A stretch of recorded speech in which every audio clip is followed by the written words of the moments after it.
What's up, everybody listening on their radios? This is Sports, Politics, and More coming to you from New York City. I am your host, Andrew Pollack, joined as always by the wonderful Frank Todaro. Frank, good evening, sir. Yes, and welcome to your October 18th, 2017 episode of Spam. Andrew, you busy watching the Yankees? No, I'm scoreboard watching on Google. All right, very good, very good. We got a lot to talk about this week, as usual. Yes, a lot of good news to read at 8:30. Yes, we got a lot of, and also I guess we're going to put the Vegas shooting and conspiracies behind us. Listen, it is what it is. All this footage that goes on YouTube supporting these conspiracies. This week now I saw somebody posted a helicopter. Helicopter. Yeah. They showed a helicopter flying over the next to Mandalay Bay, and they said, it's a muzzle fire from the helicopter. It's not. It's a strobe light, and all the footage is so grainy. And listen, I'm open-minded. I love conspiracy theories more than anybody. I question things more than anybody. As we saw last week, we did a doubleheader with Michael from Prime Time. I did it on his show. I pretty much cross-examined him on his knowledge of firearms and just everything, and then he came on our show. Listen, you can't. There's no evidence right now. At least not that we're being told, and you can't go ahead and start making up things in your head. You know what I'm saying? Yeah, and the important factor here, dissecting Las Vegas, is that all this week, the lamestream media has not talked about it, not all the time coverage, but they've had stories on it. But I know for a fact that this week, and it's been going on for the past 2 weeks, everybody is still fascinated by Harvey Weinstein. Again, the lamestream media has a cycle. Wherever cycle fades, they go right into the next cycle for us to just jam in for a week or two. Yeah, well, it's always their formula. Yeah, well, of course, that's it's a hot story. It sells. That's what it sells. It's not going to sell too much from now because nobody's going to care unless there's a big revelation. But the latest Vegas thing I saw was somebody had a sound of the press conference with the sheriff. And they said they overheard the hot mic picked up the FBI guy next to him saying, "Don't go there, don't go there." Listen, who cares? Maybe it's not. It doesn't mean anything. It just means don't go there because it might lead to more conspiracy theories. Right now, I don't know. They're not releasing the footage, any video footage. The security guard disappeared. What does that mean? I don't know what it means. Maybe he's got post-traumatic stress disorder. I don't know. Did you hear about that? No.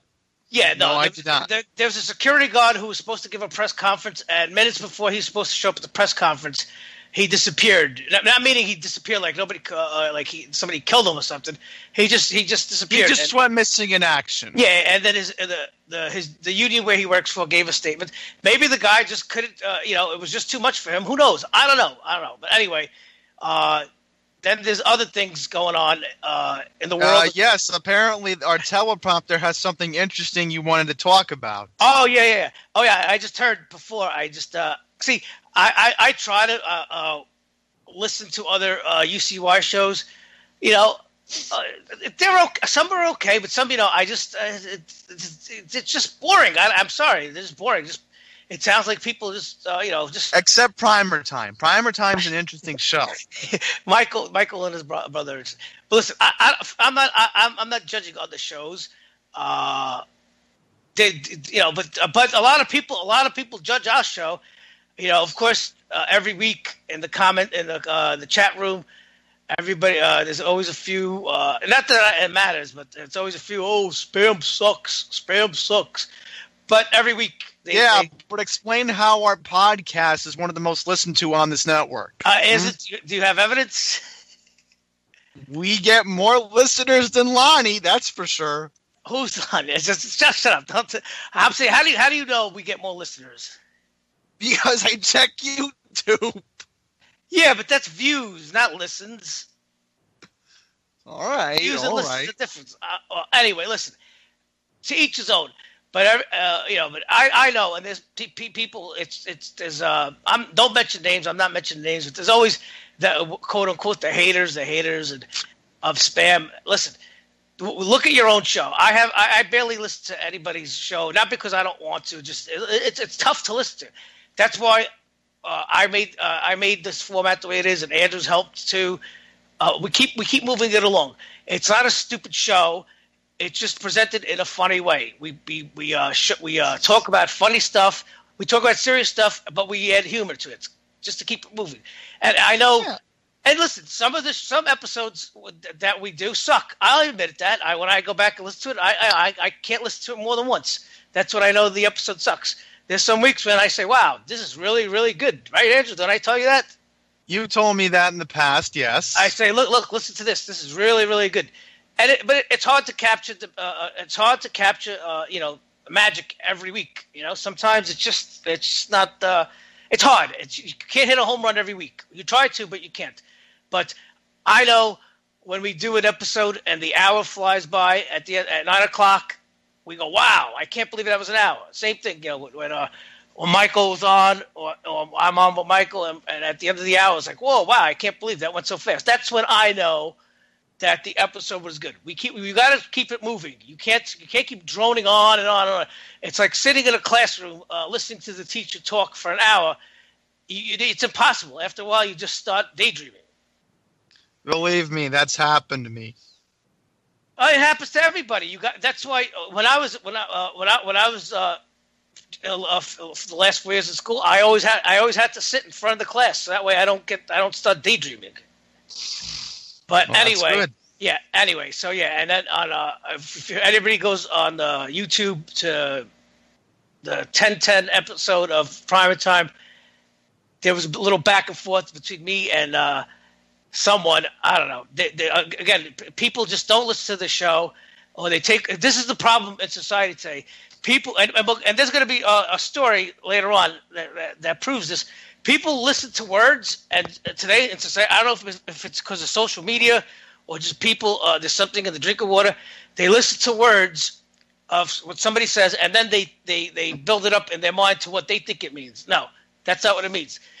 Or just like last week, when I talked about the subways, how when you go down to the subways, you could encounter anything and everything. And I said sometimes there's a homeless person in the subway that hasn't probably showered in months and years because they're mentally ill. They fell through the system. Nobody knows about them. I don't know, Andrew, if you know this. A while back, like 10, 15 years ago, there was a big story about people who lived in the subway tunnels. My goodness! In the subway, not in the subway, in the subway tunnels, deep in the bowels of the New York City subway system. I'm going to assume these were abandoned tunnels. No, they're not abandoned tunnels. In the tunnels, there's places, there's rooms, there's rooms where people could go in there, and these are forgotten people. They're very mentally ill. Most of them are on drugs, and they just forgot about it. And they called them the mole people. It's a community down there of people who live down there. These are very severely mentally ill people. Well, I know in other cities, there's homeless who sleep under the highway bridges. Yeah, right. Take, for example, Los Angeles, and I have another example, Philadelphia. That's two I can name at the top of my brain. Yes, it's not only this. See, there's homeless people that you see living sitting on the street, panhandling. But then there's other, even more severe case of homeless people that they're not really. It's not because there's so much homeless. It's because they're severely mental. They have a severe mental illness, and it's not treated. They fell through the cracks, and these people lived in the subway tunnels, and they never shower. They don't shower for years, and the smell is so bad. And anyway, somebody in the chat room said I called the homeless people scum. No, you called them scum. I said they're mentally ill. I said they're like feral human beings. Because they are. They're like feral human beings. When you're so mentally ill that you live inside the subway tunnels and you eat God knows what. They eat garbage. I saw the documentary. And the other concern for the homeless is that they're also abusing heroin and they're also abusing opioids. Yeah, well, those are the functional homeless people that they panhandle for their money or do whatever they got to do to support their system. I'm talking about even worse, that these people are mentally ill, Andrew. They need medication. They need to go to a psych ward? Yes, they need not only that, they need that, and because they don't have medication. I studied this. See, this is what I told everybody. I told everybody that I know personally. Once once Bellevue shut down its mental ward, this was going to happen. People laughed at me. Yeah, well, yeah, And now they're looking at me. They're regretting what they said in the past. Exactly. Listen, I studied this in college. I studied psychology, and I study mental disorders and treating. If people don't get their medication, their cases, their conditions gets more severe and more dire. Anyway, so that's that. Yeah, we'll drop the subject. No, yeah. So spam.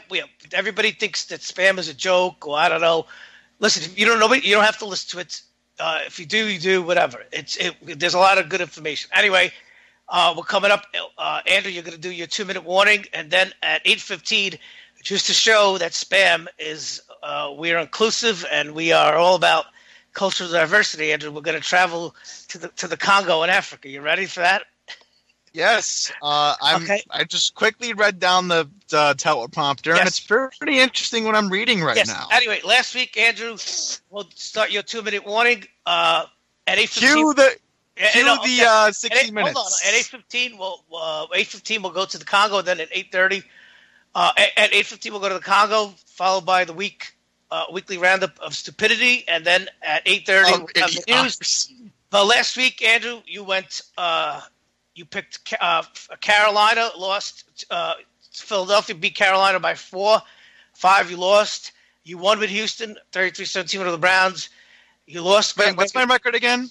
You started off 7-7 last week. You went 1-4, which brings your total to 8-11. So you got your picks? Yes, the picks are right here on the teleprompter. Pick your picks. Okay, here we are. It's already week 7 of the NFL season. A lot of interesting stuff has happened. The Giants finally got their first win on Sunday night, but it's a new week. Here are my picks. You got 2 minutes. Hurry up. All right, so Thursday night game is another interesting game again this week. We have the 5-1 Kansas City Chiefs going to the Oakland Raiders. Give me 3 points for the Kansas City Chiefs this week. Now, the Baltimore Ravens, they easily won last week. So, here we go. Baltimore, -7 to beat the Minnesota Vikings. And for my safe bet of the week, I am picking the Houston Texans, -9, 12 points. Almost said 9. All right, 3.5 for Green Bay. Taking the 3.5 and -3 for Carolina. All right, Andrew. So like I said, you're 8-11, and hopefully next week you'll do a little better. I certainly hope things will change, considering how. By the way, let me ask you: are you gambling? No, I am not gambling. Because I noticed Sunday you were going crazy on your on social media. How was I going crazy? I don't know. You were complaining about calls and stuff. Anyway, all right. So we're gonna go now. We're gonna have a special reports. As you know, here on Spam, like I said, we are inclusive, and undoubtedly we promote diversity. We always, Andrew, we always report on all sorts of news stories with unbiased opinion from all across the globe. So tonight we have a short clip from the YouTube channel, The Thinkery, which is a secondary channel of popular YouTube Sargon of Akkad. So, Andrew, fasten your seatbelt as we take a trip. Oh, hopefully my back can handle it with the aches that it already gets. Yes, fasten your seatbelt, close your eyes as we take the journey to the scenic and wonderful Congo of Africa.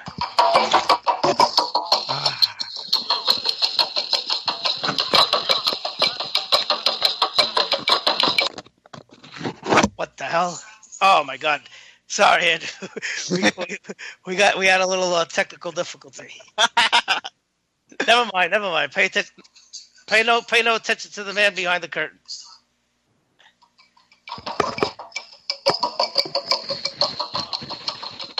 Hello and welcome to episode 5 of All Cultures Are Beautiful. This time we'll be taking a trip to the Congo, the inspiring and mysterious heart of Africa. The indigenous cultures of the Congo are often misrepresented by the racist Western press as being somehow backwards or savage, but that couldn't be farther from the truth. They're in fact very modern, very enlightened and very progressive, and they are of course incredibly diverse.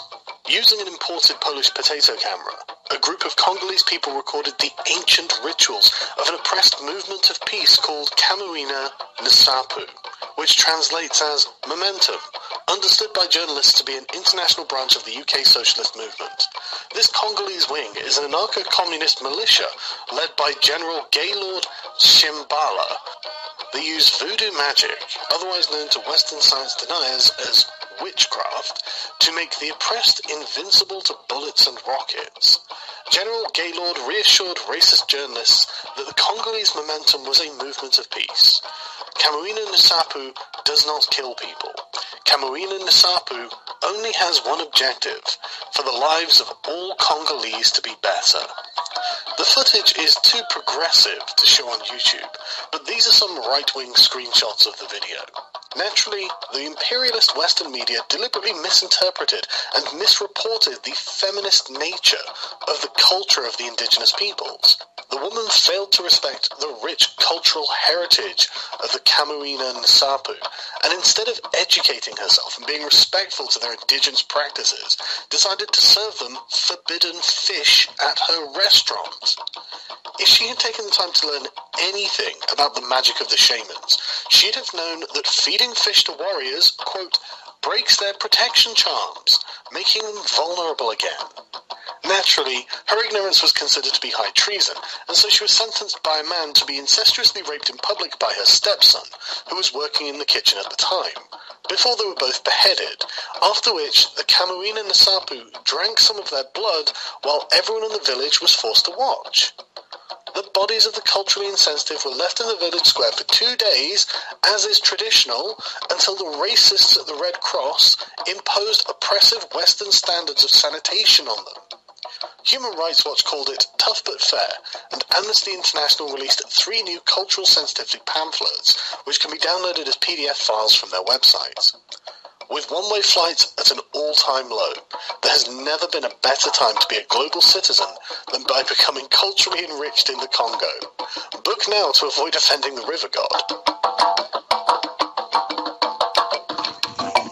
All right. So yeah, Andrew, see, you can don't be so racist, okay? Believe me, that's the last thing I want to be called. Yes, because that's All Cultures Are Beautiful #5, Congolese fish restaurants, and you can look that up on YouTube. Well, again, I don't have any money to go to Africa anyway. Right. But you should support open borders, Andrew. Open oh, be inclusive. Be inclusive. That didn't work out in Canada. That's all I'm going to say. It's not working out anywhere, and there's gonna be other we're gonna have other stories. But anyway, we're gonna go to this week's roundup of idiocy, and of course, just like garbage, we will never. The Garbage News Network. No, what I'm saying. Here we go again. Just like garbage. There will always be a good supply of ignorance and idiocy, and so here we'll have another clip. This is from our good friend, popular YouTuber Mark Dice, as CNN has a breaking story. This is a real lower third, by the way. I didn't Photoshop this as a parody of the CNN lower third. CNN explosive. Russia used Pokemon Go to meddle in the election. Say it ain't so, Donald Trump. We trusted you this whole time. Tell us, CNN, how could this be? Also, new reporting tonight on Russian election meddling from Facebook to Pokemon Go. Is there anything the Russians didn't have their hands on during this election? And did they target you? I want to bring in now CNN Stellan Byers, our senior reporter for media and politics, CNN national security analyst, Steve Hall, and Julia Kayyem, and CNN political commentator David Swerdlin. Good evening. Welcome to the program. Don Lemon, those people are non-meaningful. Tonight about Russia's attempts to meddle in the U.S. election that went way beyond just Facebook and Twitter. What do you learn? That's right, Don. Way beyond Facebook and Twitter, way beyond even YouTube. Way beyond. What we've learned is that the Russians even tried to use Pokemon Go, augmented reality video game, to effectively galvanize African American outrage over police brutality, over police killings of African. I don't. What the? Wait. Whoa! That just gave me a headache. Wait, the Russians. Wait. He said. First of all, Don Lemon had lies, and he gets idiots to swear on a stack of Bibles to his lies.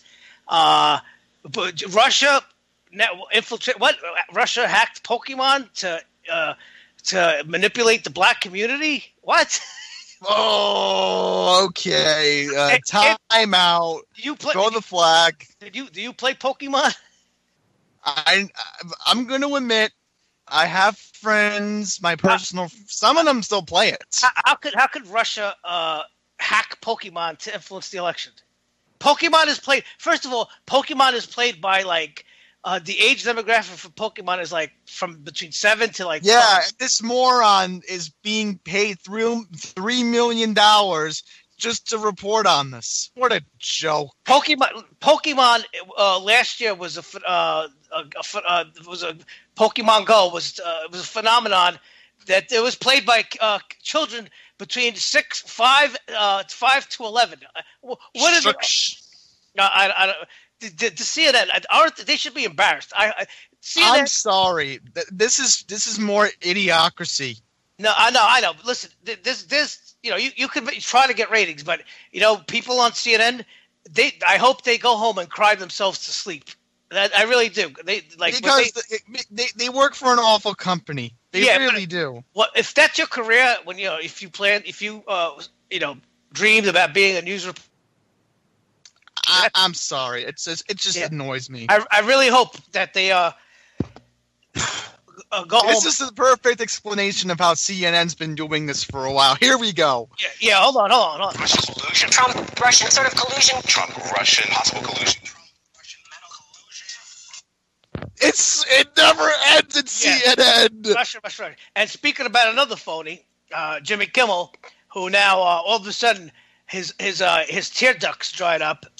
Because of his friend Harvey Weinstein got exposed. So now, of course, he's now all of a sudden Jimmy Kimmel's not the moral conscience of America anymore. Yeah, hold on.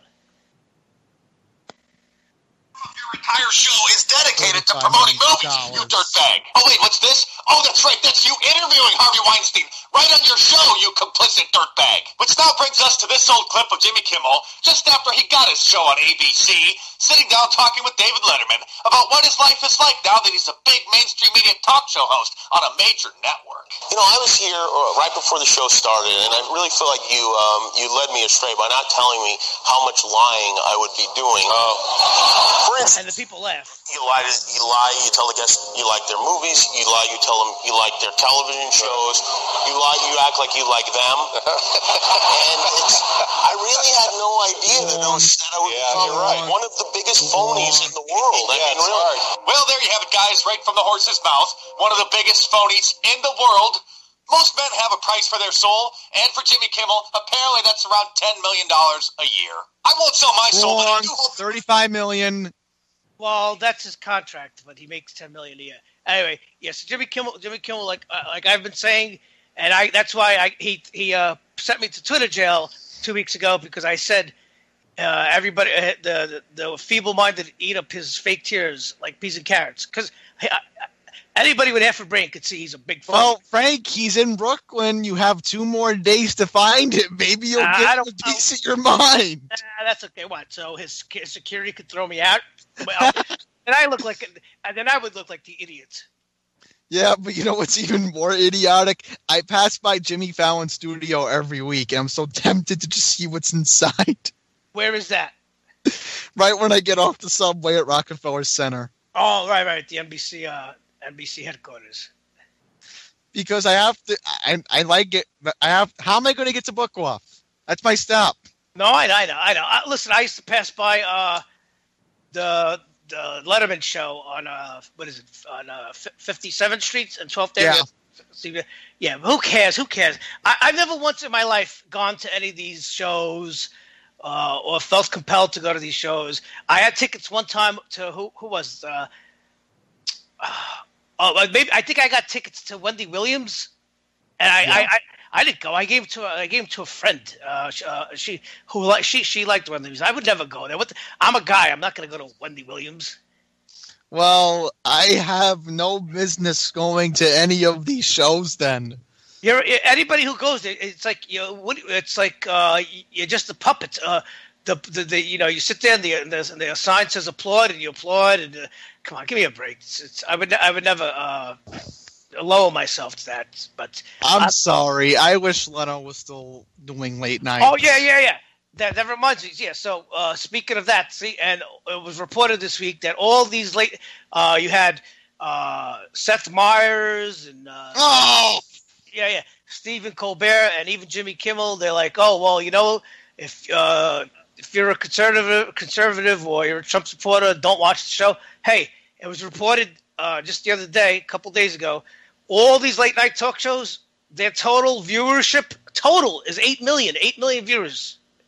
All these shows at late night. Oh my God. Jay Leno's last year, he himself alone was drawing 6 million views. But of course, because he started criticizing Obama, NBC decided to fire him, because you can't fire the Lord and Emperor Obama. I'm still annoyed that he's not even doing TV anymore. No, he's blacklisted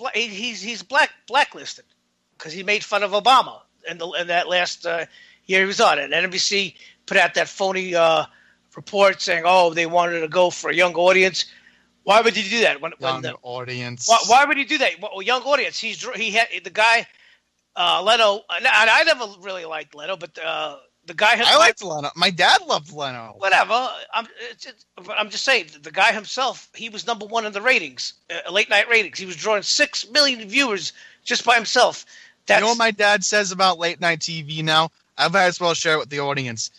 It's a piece of crap. It is. It literally came out of my dad's mouth. Well, it's been crap. Just now, it's rotten crap. But anyway. And then he rants and raves, where the hell is Jay Leno when you need him? Listen, late night used to be good when there was a few shows on TV and everybody at night before going to sleep would huddle in front of the Tonight Show, and they could watch. That's how my dad, when he first got his VCR. Yeah. That's the first show he always used to work late. So like right when he got home, first thing he'd do before he'd go to bed, put on Carson on the VCR. Yeah. And then David Letterman, when he was on Channel 4 after Carson, that was good. I never used to watch it because of school, but on Fridays, I always made sure to watch the late night show with David Letterman. I thought he always was funnier than Carson in the late 80s and 90s. But anyway, that's that. So it's 8:30. Andrew, are you ready to read the news? All right. Our news segment. Time for the news. Let's read what we got this week. First up, we're going to read about this story that's been going around the news cycle for the past day or two. And that is, of course, President Trump getting involved with a soldier's widow. And I'm going to read what the headline says right here.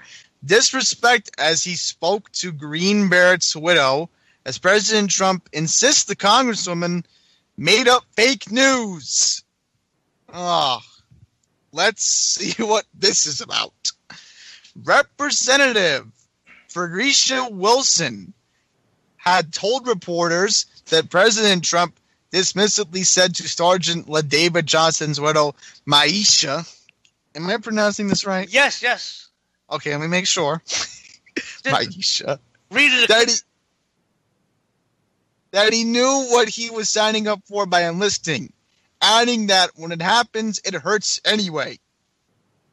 Oh, boy. Again, Wow. these liberals, they just want to keep making up fake news. Go ahead, read. Oh, boy. All I gotta say is that Florida really has crazy people. Just read this. Yes. Read this. And I'm going to dissect to the audience how this is how journalism has become so putrid. They're professional liars, where they don't really lie, but they First, never. Tell the Debbie Wasserman. Now this woman. Oh boy, Florida, get your screws straightened up. Come on. Yes, the statement is true. Johnson's mother, Kwanda Jones Johnson, told the Associated Press today. I was in the car, and I heard the full conversation. Not only did he disrespect my son, she said, but the president also disrespected the dead soldier's father and his widow. Jones Johnson, who was listening on speakerphone, also told the Washington Post, who makes up fake news as well, that President Trump did disrespect my son and my daughter, and also me and my husband. Asked if Congresswoman Wilson's recollection of the call was accurate, she replied, yes. Of course, yeah. Really, Florida. But Trump spent some of Wednesday disputing the account that Jones Johnson confirmed. Trump tweeted earlier this morning that Wilson totally fabricated what I said to the wife of a soldier who died in action. I have proof. See, this is what happened. Sergeant David Johnson, he was a Green Beret, and he was killed in action. So Trump, being the president, and this is what good presidents do, he called up the widow. I don't know. I don't know if any other Obama did it. He did it, you said? Obama's done that, I'm pretty sure. I know, but still, listen. Trump is supposed to be the devil, but he calls up police officers' wives and families. He does it a lot. He cares, and so here's this heifer, Representative Wilson, who said she's in the car and she heard the conversation. Yeah, she heard what Trump was saying. She didn't hear what the other woman was saying. And boy! And what did he say? He said he knew what he signed up for. Yeah, of course he knows what he signed up for. Anybody who signs up for the military or to sign up for special operations like the Green Beret, they know they're going to have dangerous missions. Well, the thing with that is, it's like, why do these liberals seem that they don't have any respect for our military? No, they have. What is going on with them? Relax. No. See, this is what they do. This is what the putrid reporting does. They cherry pick. They cherry pick things, and then they put out an ambiguous thing like that, where just like when Trump told, what is that noise, Andrew? Well, Frank, we have breaking news.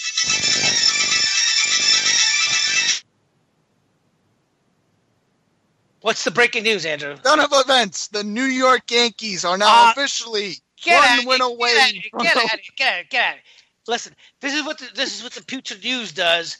Is they cherry pick comments, just like 2 weeks ago when they isolated Trump's comment of, Puerto Rico, they need everything done for them. Yeah. What he's trying to say with Puerto Rico is they need everything done for them. Because their country, the island got devastated by 2 hurricanes. They have no power, no nothing. What he meant is they need everything done for them, which means they need the food delivered, they need the aid delivered, then they need the aid distributed, right. That's what he means. And with this, I don't understand why this is a big deal. He called up the family and he said he knew what he signed up for, and that's what he responded to the mother, and then he said, and when it happens, it hurts anyway. Meaning, and then you expect the worst, and then when it happens, it still hurts, even though you know what you're signing up for. You're going as a Green Beret. You're going to take on the most dangerous missions that only the most brave military officers and personnel take on, and then there's a risk that they're not going to come home. Just like every police officer in the country who puts on his uniform. Exactly. They know there's a chance They know it. Their parents know it. Their wives know it. Their siblings know it. There's a chance, a very good chance. There's a good chance that police officer, when he puts on the uniform, might not come back home after his 8-hour shift. And yes, when they get bad news, it hurts. So I don't understand why this has become national news. Because everything Trump. Because Trump. That's why. Trump. 24 hours a day, 7 days a week, 365 days a year. And, of course, we will say Merry Christmas again. Yes, we will. See, that would be funny. See, if they didn't make fun of Trump 24/7, there would be things that we could make fun of Trump. That would be generally funny. But anyway, read the end of the article, Andrew. All right, so let's continue reading. Trump tweeted Wednesday. All right, so Trump tweeted today that there was totally cavalcated what he said to the wife of a soldier who died in action, and I have proof. All right. The president's call, as accounted for by multiple people in the room, believed that the president was completely respectful. Now, hold on. Now, you see, for the audience out there, as I told you, I would break down this article about the putrid journalism when I said that they are professional liars because although they don't lie, they never tell the truth. And this is how they structure the article.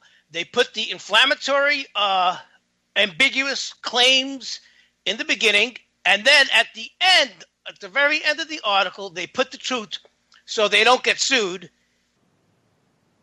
But the thing is, how many people read the entire article? They just read how many people read the article? Most people just read the headline. So the headline is, Trump disrespects widow of fallen soldier. He knew what he signed up for. If you read that, you're like, fuck, that's crazy. But Andrew, go ahead, read the end of the article. All right, so multiple people in the room. Trying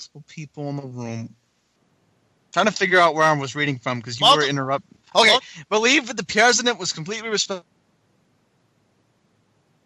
Oh God, what did you cut out? I said, and thank the family for their service, condemned them for having an American hero in their family, and I don't know how you could take that any other way. Commended them, not condemned them. Let me read it. The president's call, as accounted by multiple people in the room, believed that the president was completely respectful, very sympathetic, and expressed the condolences of himself and the rest of the country, Sanders said, and thanked the family for their service, commended them for having an American hero in their family, and I don't know how you could take that any other way. She blasted the media for the disgrace of turning Trump's condolences into a scandal and hammered Wilson for how she politicized this issue. Okay. Thank you very much, Andrew. All right. Very good. Let's move on to the next article. Okay. We're going to read on.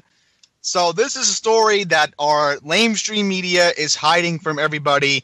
And for our listeners, next to us breaking the Yankee story tonight, we have even bigger news regarding European nationalism. And that is that nationalism is now spreading thanks to Donald Trump.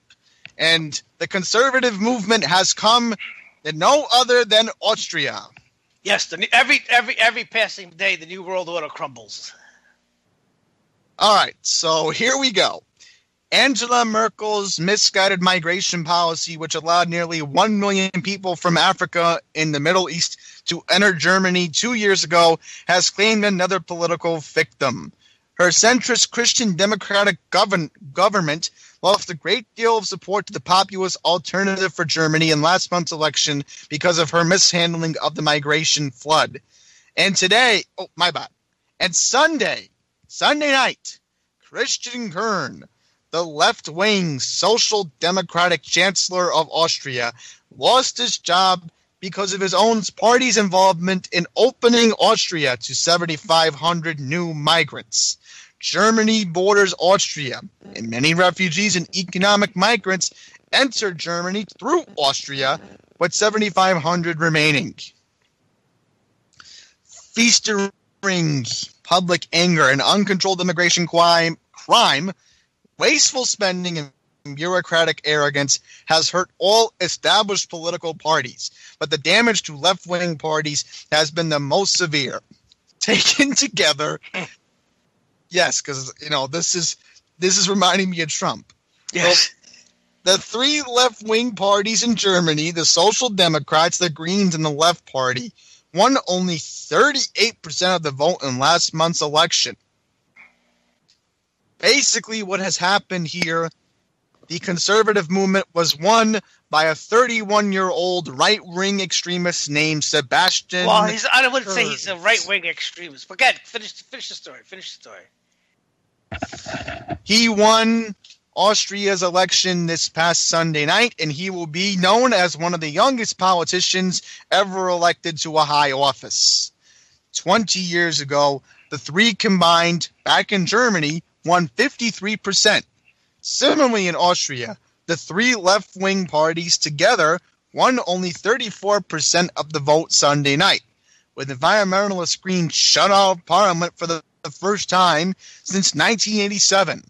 What's clear is that the deceptions of Sebastian Kurz and Strache as Islamophobic, intolerant, and radical failed spectacularly. Spectacularly. It's a big word. It's a big word. Okay, go ahead. In country after country, the left is finding it will have to come up with a strategy beyond name-calling if it is serious about winning back lost voters. Gee, does that sound familiar to you? It sounds like our politics. Yes. Well, listen, in Europe, when they say right wing, it's not the same as our right wing. I'm not really an expert on European politics, but basically in Europe, anything like if you're like anything rights of Angela Merkel and like where they punish you for posting a Facebook comment. That you're considered the extreme right, so it's not the same as over here. But listen, the people are speaking up. You can't. The people. Listen, even the people in Europe, they gave it a chance. Even if many of them were reluctant, they gave it a chance. It's not working. You can't infuse so many people, especially with such a different culture all at once. It's not working. And now it's going to stop. It's going to stop. And this social experiment is dying a quick death. Anyway, go ahead, Andrew. Let's move on to the next story. All right. Raw video shows an explosion rocking a Laurel, Maryland Olive Garden as 70 people were eating inside the restaurant. The utility room of an Olive Garden restaurant in Laurel, Delaware exploded today and blasted debris across the parking lot as roughly 70 people were eating inside the Italian eatery. Oh, I've only eaten in Olive Garden once, and that was in Delaware. Dramatic video from the NBC affiliate in Washington, D.C. shows a door blasted open with wood and restaurant equipment laying in the parking lot near the rear of the building, which was severely damaged. 15 employees were inside during the blast, and 2 suffered minor injuries. So this is what the official report said from the Prince George's County Fire Department. So, the incident happened today at 1 o'clock. The official report said the inside of the restaurant suffered minimal damage. The official investigation was reported that it was an electric panel that exploded. Yeah, it must have been because see the title. It says explosion. I know where is Laurel. I know where Laurel, Delaware is. Right, I'm saying, Laurel, Maryland. But you see the title as "Explosion Rocks as 70 People Eat Inside." So you would have thought there was a big massacre of people blown up. But this is it was probably like just a minor explosion. What an electrical panel? I don't know. Maybe it was. It ignited the gas a little bit. Who knows? I don't know. But thank God, not too many people injured. All right, Andrew. Let's go on to the next story. Okay. So, most millennials, General Z adults prefer texting over talking in person. If the Emoji Movie, which got a 7% rating on Rotten Tomatoes, And was it's Generation Z, not Gen Z. It's Gen Z. Say Gen Z. Gen Z. That's what you are, Gen Z. Generation Z. What's Generation Z? It's when you were born. Gen X was born in the 80s. Gen Y was born in the 90s, and you're Generation Z. You're a millennial. What you consider a millennial. I was born in 1995. Yeah, you're a millennial. Right, exactly. That's what I'm Right, thinking. and then I think the next generation they're gonna call XYZ. I'm not sure. I'm not trying. It's not a joke. I think that's what I read. The next generation that's gonna be born during the next decade is gonna be called Gen XYZ. Right, people who were born in the 2000s. No, who are gonna be born in the 2020s. Oh boy. Excuse me. All right. Enough of today's youth. Perhaps this will rattle your foundation. A new survey finds that 7 in 10 millennials in the younger Generation Z prefer to communicate digitally, mostly by text message than in person. I do too. Don't you? There's Really? no fun in that. I don't know. You're right, but you know what? It's like people today. They don't want to be bothered with talking. It's like it used to be. People used to leave a voicemail. Like people used to pretend never to pick up their phone, or they didn't hear their phone, so you leave a voicemail. Now it's just texting. Like I find myself whenever I got to get in touch with somebody, like I tell them I have to ask them by text. Is it okay to call you? Like I have to make an appointment to call them and speak to them in person. Like it's like that. It's like not good etiquette to just call somebody. I don't know. That's. Well, usually when I have a friend that always asks me this question, when's a good time to talk? Then we just talk on the phone. Right. Go ahead. Continue. Tell us about this. Okay. Researchers at LivePerson, a business solution provider, polled more than 4,000 young adults under the ages between 18 and 34 in a handful of Western nations, helping them discover the priorities and preferences of today's millennials and Generation Z. Globally, 65% of those surveyed indicated that they talk to peers more frequently via texting or cell phone. But the number is even higher in English-speaking nations. In both the United States and the United Kingdom, about 74% of millennials and Generation Z communicate digitally more frequently with others. Yeah, I remember in the 90s they were going to come out with the video call. Like they had these phones. They came out with these phones, house phones with video cameras, where like you could have a video call. And they bombed because like people were complaining that like they don't want to be seen on the phone, because usually when they talk on the phone, like especially women, they have like no makeup and they're like in their pajamas and stuff. But now like people, now is it Snapchat the thing to do, Andrew? It is. Yeah. I don't know. Who knows? Pretty soon we'll just there's going to be no more human contact. Anyway, Andrew, so this is a very good story. I want you to read the next story. Oh boy, more news! Can't read this. This is good news. That's why I'm so happy to read this. Come on. Read the story. All right, so it's bad enough Hillary Clinton is always trying to make a name for herself. There's more news. Give us a break already, you dumb witch. Oh, boy. Wait, play the soundbite. No, go ahead, read.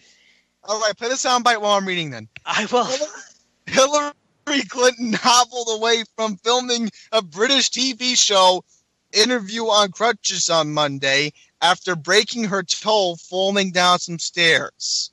Wait a minute, I heard about this. You heard about it? On Mark Simone's show the other day. Okay, so tell the audience. All right. The former presidential candidate in 2016 arrived wearing a surgical boot to the BBC program, The Graham Norton Show. I've heard of that show too. Yes, very popular. A cup of coffee. She did what? She took a tumble in high heels while holding a cup of coffee? Yes. The embarrassing fall forced her to pull out of a series of scheduled TV and radio appearances earlier today, including ITV's This Morning and Women's Hour on Radio 4. Oh. Recalling her tumble, she said in her heavy, thick Midwestern accent, I was running down the stairs in heels with a cup of coffee in my hand. I was talking over my shoulder and my heel caught and I fell backwards. I've fallen and I can't get up. It sounds like Bay Arthur then. Yes. I tried to get up and it really hurt. I've broken my toe. That must have been a classic. But I'm pretty sure there was the security guard, the Secret Service probably couldn't be there because she always kicks out the Secret Service people. Yes, indeed. Hillary. Tell us more about Madam Secretary's misfortune. I received excellent care from your excellent European health care. It's free. Oh, great. Socialism again. Oh, boy. You know, there's one accurate way to describe Hillary, and that is loser. You're reveling too much of this. So Clinton underwent an X-ray this afternoon before deciding to appear on Norton's chat show. So she's wearing a big boot. Why doesn't this woman just stay away? She's just trying. Because she always wants attention. That's her problem. So desperate to be relevant. Go away. I'll give one example. We had the View. We had the View on a couple weeks ago when Hillary was on, and literally the visitors were asking me, "Can you change the channel? We're sick and tired of hearing her." Yeah. Listen, it's people finally have not finally. They have been. Listen, I think I've said it on this show. The reason why last year there was this big shock about Hillary. Hillary is shocked that she didn't win. It's because the DNC had the whole election rigged from the beginning. They stole it from Bernie, then they had it rigged with Trump. They had everything in place. They rigged everything, and then come November 7th, November 8th, they lost. They still lost. That's why they can't believe it. They put over $1.5 billion into rigging things and paying. I still expected her to be my president. No, I didn't. I knew she was not going to win. And listen, I even told my professor this at the rallies, Trump's rallies. He always had an arena full of people, 15,000 people. At Hillary's rallies, it was always in the thousands. They would always zoom in close to her because she couldn't attract a crowd. And the moment I knew Trump was going to win was when her vice president. I only voted for him because I was protesting. Yeah, well, I knew for the moment her vice presidential candidate, who was it, Kane? That lunatic. Yeah, he had a rally. He held a rally in Florida. It was on a Saturday, and only even NBC mentioned that there was only about less than 20 people showed up for that rally, and that. Oh boy! Go ahead, read the next fantastic story, Andrew, about Halloween. All right. So a story from the Baltimore area comes in that a school canceled Halloween this year. They will celebrate another holiday called Black and Orange Spirit Day. Right, because Halloween is racist. This story comes from CBS affiliate WBC in Baltimore, Maryland. The decorations are out and Halloween is 2 weeks away, exactly 13 days and counting, but there's controversy at Boyden Elementary School in Walpole, Maryland. The school will not be having its annual Halloween costume party. Could you imagine this? Okay, here's the statement. I think it's a lot of political correctness, a woman from Walpole said. It's a shame because Halloween is the funnest day of the year next to Christmas for children. there is Thanksgiving. Yeah. Anyhow. But for children, Andrew, for children. Thanksgiving is more family. All right. In a message to parents, the school principal says the costume parade is What? difficult for many students. Also, the parade is not inclusive of all the students and is our goal each and every day to ensure all students' individual differences are respected. Whatever that means. Well, listen, when I went to school, you dressed up as your favorite superhero. You dressed up as your favorite TV star. You dressed up as a scary person. What is this now? I would love to know what happens if you know why? Because they have to do this because if a kid shows up with a costume that's not politically correct and it deemed offensive, and it's going to send everybody's going to need a safe space, then they have to punish the kid and the parents. Oh, no, I want my coloring book. Yeah. So to avoid punishment of a kid for wearing, let's say, a cowboy outfit, because a cowboy outfit, cowboys slaughtered the Indians, so you can't have that. You can't have this. You can't have that. And anyway, I can't. This is why Trump winning, if anything, is good because there's a culture war going on, and this has got to stop. All this political correctness garbage has got to stop. Political correctness is a polite form of tyranny. You understand that? I'm going to say it again. Political correctness is a polite form of tyranny. And I guess now we're running out of time. I'm annoyed about it. We're running I out of really time. am. Andrew, give the plugs and go ahead. All right, everyone. This concludes another episode of Sports, Politics, and More here on UCY.TV. Join us again next week, 8 o'clock Eastern, 5 o'clock Pacific. Follow me on Twitter at Andy's Randomness. Frank is on Twitter at EAZZ34. Political correctness is a polite form of tyranny. And remember, I'm on Snapchat, Andrew Sports Fan. All right. We'll see you next week live at 8 p.m. Let's go Yankees. I hope the Yankees. Friday, everybody. Okay, bye-bye. They're going to the World Series. Yeah. Okay. All right. Goodbye. Bye, everyone.